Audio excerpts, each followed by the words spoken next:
Hello, my friends, Evolutionary Energy Arts family. So, guys, what you're seeing is a storm. And yeah, that's actually a storm of locusts. Look at that. Wow, there are so many of them out there.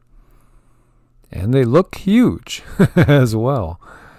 So, 8 provinces. This is in southern Iran. 8 provinces ranging from southwest to southeast and eastern Iran are reporting locust storms. Locals say authorities are not taking any actions to help those in need, especially farmers who are losing their harvests. And as we've been talking about for so long, it's a perfect storm going on, attacking the food chain. And it's just incredible what we are witnessing.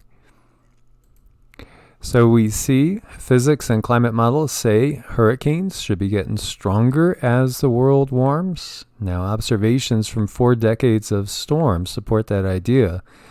And we see here Amphan unexpectedly intensifies into a super cyclonic storm, strongest named storm of the 2020 Northern Hemisphere season so far, taking aim at eastern India. As we see it here, landfall is expected between 0900 and 1200 UTC on the 20th between Digha, West Bengal, India, and the Hatia Islands, Bangladesh. It's very strong, and right now the winds are sustained at 110 miles an hour, gusts up to 115. Catastrophic storm surge up to 16 feet could hit eastern India and up to 13 feet hitting Bangladesh. Bangladesh is a very low-lying area that is very, very prone to flooding and has been hit with disastrous floods in the past. So here you see the government has made arrangements to evacuate 1.1 million people living in vulnerable areas. And, you know, the evacuations are what helped, as we were talking about yesterday, with the other storm that hit. And here you see nearly 200,000 people were displaced by the typhoon after it hit, and it made evacuation centers packed full of people who lost their homes. And this is Ambo. So luckily not as many lives were lost as could have been here, most definitely, if the evacuations weren't done as they were. But unfortunately, you have so many people losing their homes, and then also you have, again, crop losses adding up across the globe. And here we see severe weather, including deadly tornado causing damage and injuries in Louisiana. At least one fatality, multiple injuries were confirmed, including, this area is Arcadia Parish in Louisiana, and this was on Sunday night. And, trees down, power outages. And having gone through one myself, literally had one cross the road about 100 feet ahead of us. This was in South Carolina. And we basically were just saying prayers. That's it. Because we didn't know if we were going to make it. That was an intense thing to live through. The tornado is nothing to laugh at. As you see some of the storm damage here just outside of Church Point. And we have major flooding hit in Chicago, city on pace to break the monthly May rainfall record. And we were just talking about the Great Lakes being at record levels. And so water everywhere. And then yet in some areas there's massive drought going on. So you see 6 people rescued. Incredible earth changes all over. Crazy jet stream. You see late snow and unusually cold May temperatures from North America to Europe. As we're going to look at a bunch of different photos from different places that got snow. In Toronto, record cold temps, tons of snow. Look at that, southern Ontario. Beautiful wonderland there. Boy, it looks like we're looking back into January, isn't it? That's in Lithuania. You see Lithuania again, Latvia.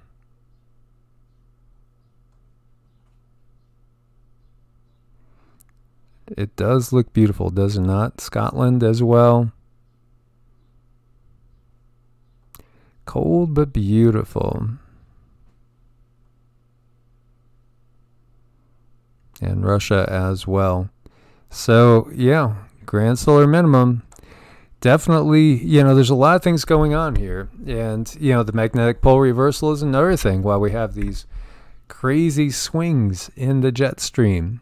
And this is in Ohio with some storms rolling in, tornado sirens going. And when you see the clouds looking like this, you got to pay attention and be very aware. So this sticks out a little bit. We got a 5.5 over here, 252 kilometers west of Ferndale, California. We see swarming going on in Oklahoma. If we look at Utah, we see there's some swarming still going on Salt Lake City area. You got 13 in that area. You have 7 over here. 8 now in this area. Swarming as well. And then we jump over to Nevada and we see we got a mess over there still. So we have a lot still going on over here. We're looking at 273. So it's winding down a teeny bit. Yesterday we were looking at like 320, 330 most of the day in a 24-hour period in this area. Still ongoing. That was a biggie. And, there's fault lines that run under Vegas. And from what I've read, Vegas could get hit with something as high as a mid-7 as well. You just got to wonder how this is going to transfer. If we're looking at what Dutch sense has taught us, generally you're going to be going across or you're going to be going down. You're going to go along the craton. So we'll have to see how this transfers. Personally, I was wondering, and again, we've talked about Cascadia. It's been relatively quiet. Now we get this 5.5 here, which is pretty good size. I wonder if this is locked up in this area and the energy is just pushing through and transferring over here, if that's a possibility. It's just curious to watch what's going on. And, we've seen more and more of these over here in West Texas as well. And let's just peek at Hawaii because there's been interesting activity going on over there as well. So we got 23 on the Big Island right now. And, looking and seeing, are they shallow or are they deep? Mostly in the 30-something kilometer depth. So nothing super shallow there. And rolling over here, we see how strange sounds, end times, events unfolding. Yeah, it's easy to see it. We have all these different things going on. We have a locust plague, right? Turns day into night in Egypt and Iran. And gigantic hail slamming Mexico. We've had big dust storms. And then we got locust storms on top of the dust storms. Here you see some good-sized hail. And it's in Mexico damaging fruit trees and crops again. And this is a dust storm over in Egypt of biblical proportions. It's easy to see it and say, wow, we must be living in the quote-unquote end times. But really, it's just a changing time. It's another season. You could even look at it, although a massive change for sure. So the question is, are we able to survive a supervolcano eruption? What would happen if one of them went off? And of course, you guys are familiar with Yellowstone. You see the size of Yellowstone. We see Long Valley caldera. And, that was nothing to sneeze at either. And then look at the size of Toba. That was immense. And yet, when we look over here at Wawa Springs, it dwarfs them all. So just to give you some perspective, here's St. Helens, Mount St. Helens, in a relative view. Absolutely tiny compared to what we have with these other ones. So, the super volcanoes, you're going to be looking at the VE8s here, such as Yellowstone. Long Valley was a VE7. Crater Lake, VE7 as well, and Toba, VE8. And so here we see Pinatubo was a VE5, and that did affect our global weather. And they most definitely can. So what would happen, if one of these big ones went off? Well, it would get cold. Bottom line is we would be looking at a nuclear winter. the equivalent of a nuclear winter. So, it's something that we hope will not happen in our lifetime. And hopefully the human race will be able to get to the point technology-wise where they'll be able to survive such an eruption, because it's a matter of time when it happens. These things like Toba, that happened 75,000 years ago. And the Toba eruption ejected an estimated 2,800 cubic kilometers of volcanic material, more than 1.5 times the volume of Lake Ontario, into the atmosphere. And it pushed humanity to the brink of extinction. And as we know, many people went inside the Earth to escape it, because when you go inside of the Earth, there's a steadier, constant temperature. We have red sprites and air glow over West Texas. We're seeing a lot of interesting phenomena in the sky. And sprites are something to see there. And you may not be aware of it, but there is a deadly virus that's hitting the rabbit population in multiple states. And it's a strain of rabbit hemorrhagic disease. And it's recently appeared in pockets of western U.S. states. If it continues to spread unchecked, it could harm all dozen-plus species of rabbits in the U.S. and the ecosystems they belong to. And we have been seeing a lot of really large jackrabbits.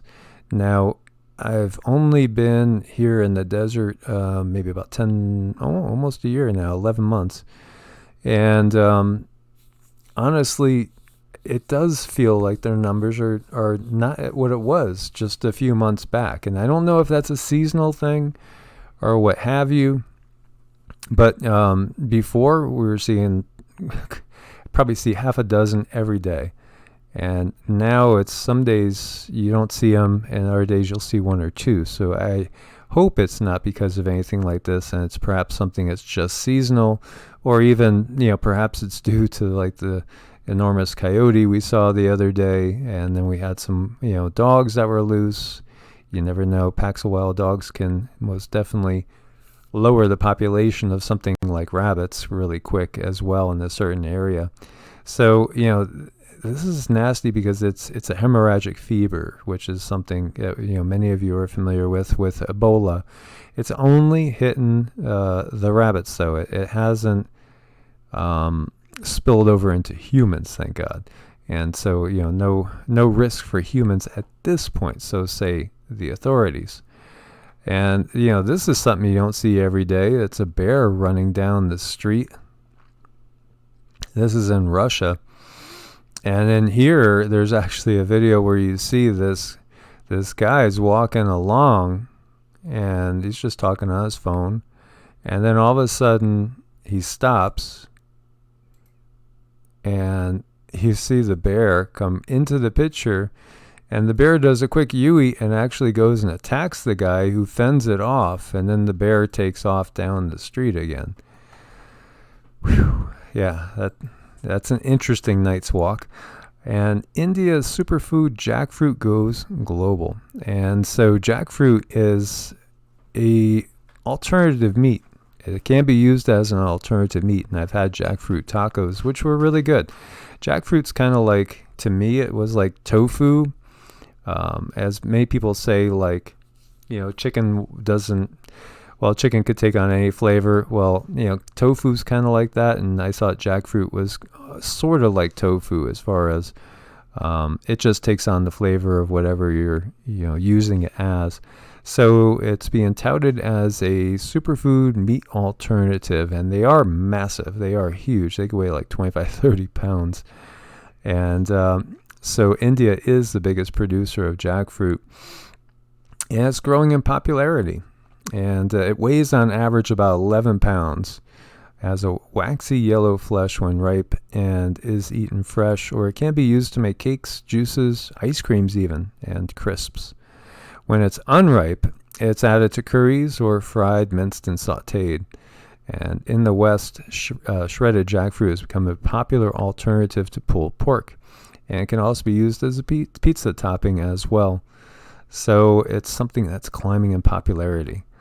And I want to thank everybody for their support over on Ko-Fi and Patreon, because we couldn't do it without your support.